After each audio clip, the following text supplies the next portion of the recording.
showing the right and the left hepatic duct combined to form the common hepatic duct, the cystic duct joining on right side, giving rise to the common bile duct, and the common bile duct passing retroduodenally and ultimately draining into the ampulla of Vater. These are the common hepatic arteries, and behind lies the portal vein.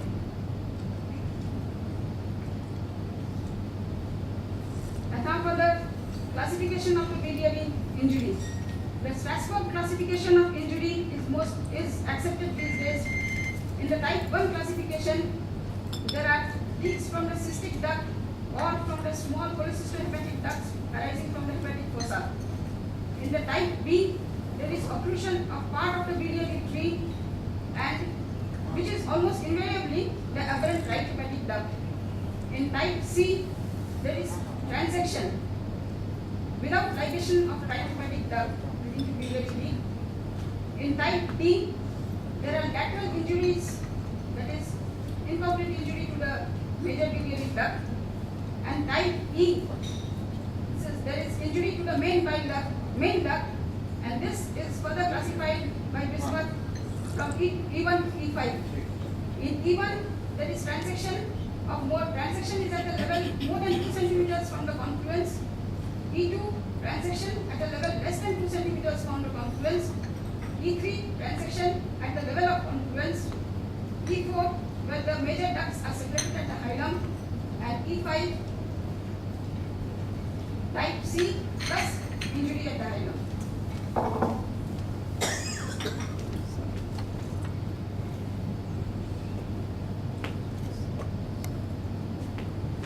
The surgeon is lucky if he discovers the bile leak intraoperatively.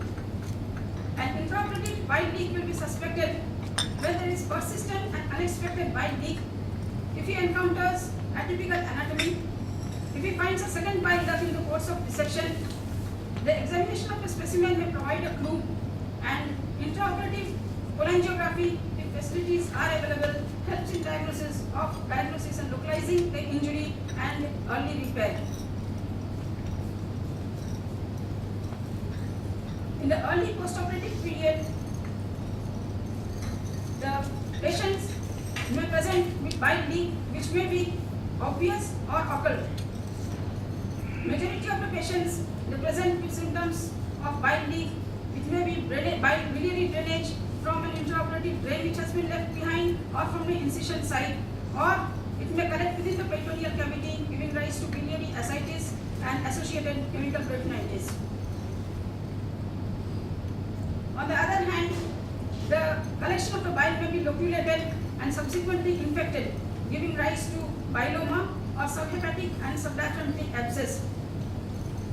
The presentation may be subtle with persistent pain, abdominal distension, nausea and vomiting, and a feeling of unwellness postoperatively. The LFT will be elevated and there will be jaundice if the divided bile duct is clipped or ligated completely. Months to years later, removed from the period of operation, the patients may come with symptoms of cholangitis, the triad of abdominal pain, fever and chills. This is the most common presentation. However, the cholangitis is usually mild and will respond to antibiotics to recur again. Rarely, the patient may present with biliary jaundice and a doubt of malignant stricture may arise. Diagnosis: the WBC count will be raised in septic cases. The LFT will show elevated alkaline phosphatase, marked as slightly elevated liver transaminases. Serum bilirubin will be raised to a level of 2 to 6 mg per deciliter per dl. In late cases, there may be features of cirrhosis with diminished serum albumin, abnormal coagulation studies, and altered hepatic synthetic functions. However, a definitive diagnosis is from the radiographic findings. The USG and the CT scan, they can detect the bilomas and the biliary ascites, but they will not point to the site of injury or the nature of the injury. Nuclear medicine imaging, picatechnicia scan, it will demonstrate the bile leakage, but it will fail to demonstrate the site of leakage. MRCP will reveal biliary leakage or obstruction, It will give an idea of the biliary anatomy and the nature of the injury as well. But cholangiography is by far the gold standard for evaluating the biliary tree. It may be in the form of endoscopic procedure or percutaneous procedure. Endoscopic retrograde cholangiography, it helps in the diagnosis in cases where the CBD is not totally transected or totally ligated. It will reveal the distal CBD. It will reveal the site where it is ligated by showing the clips or perhaps a ligature.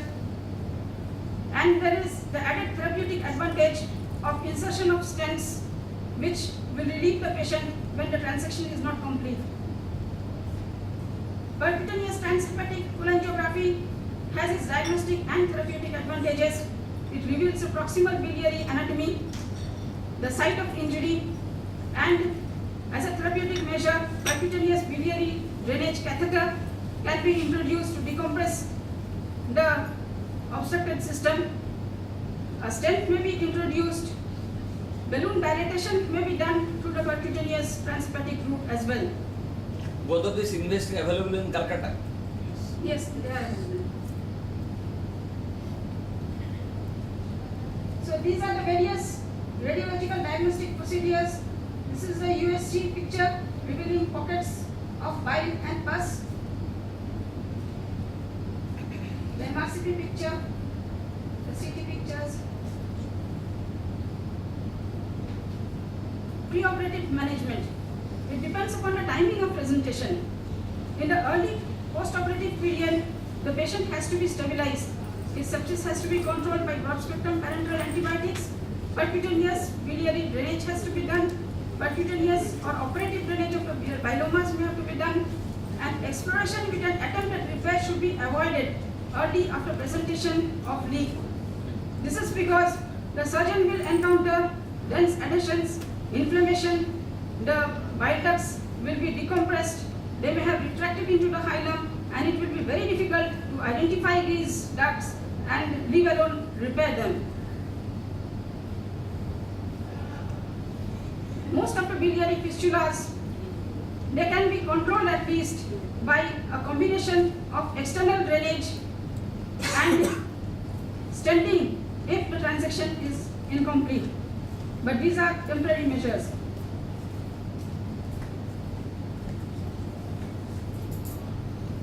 A remote picture several days after the initial operation is that of cholangitis, when urgent cholangiography with biliary decompression has to be done. A transhepatic approach is preferred to the endoscopic procedure, and patient may at times present with jaundice without cholangitis.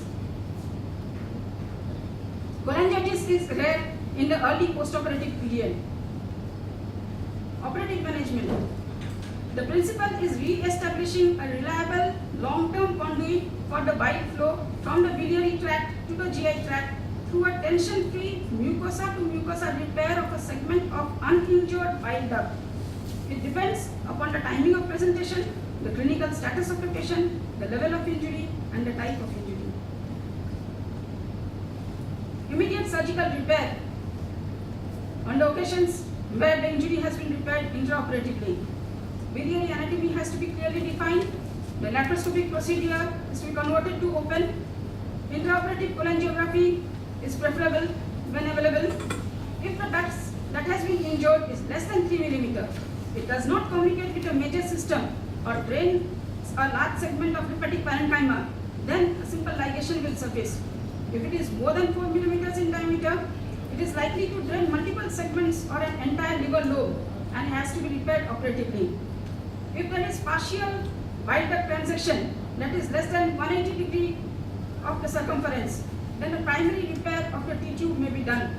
But if the transection involves more than 180 degree of the circumference, and if the injured segment is more than 1 cm in length, then an end-to-end, then the injured segment has to be removed, and no, the injured segment is less than 1 cm in length, then the injured segment has to be removed and an end-to-end anastomosis has to be done. In all other cases, if the surgeon is efficient, Roux-en-Y hepaticojejunostomy has to be done. In cases of high transaction, significant loss of wealth. So the elective surgical repair is after clinical stabilization, hepatico or choledochojejunectomy to a Roux-en-Y limb of jejunum. That is what is done. This is a hepatic duct to which the Roux-en-Y loop has been sutured. This is a loop which has been brought behind the transverse colon, that is retrocolic, and here the jejunal continuity has been restored by jejunal jejunostomy. But this operation also has its own quota of complications. There may be sludge and stone formation, there may be bile leakage, fluid collection and abscess, recurrent stricture, cholangitis, biliary cirrhosis. So the take-home message: no surgeon should be proud